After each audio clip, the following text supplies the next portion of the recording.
আসসালামু আলাইকুম। আমরা ট্রেনের জন্য অপেক্ষা করতেছি। দেখেন দেশে বিদেশের এরা পর্যটক আসে, ঘুরতে আসে।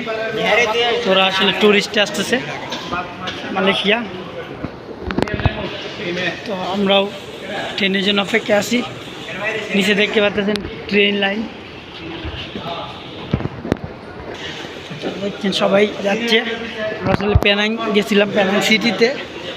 তো স্বর্ণ কিনতে, তো স্বর্ণ কেনার উপলক্ষে আমরা প্রথমে বাসে যাওয়া হয়েছে, পরে ফেরিতে আসা হয়েছে, সাগর পাড়ি দেওয়া হয়েছে। এখন আবার ট্রেনে যাব বুকিত মারতি যাম। ওইখান থেকে কাজ শেষ করে কেনাকাটা পরে আমরা আবার ব্রেক নিব আমাদের রুমের দিকে। দেখেন কত সুন্দর ভাবে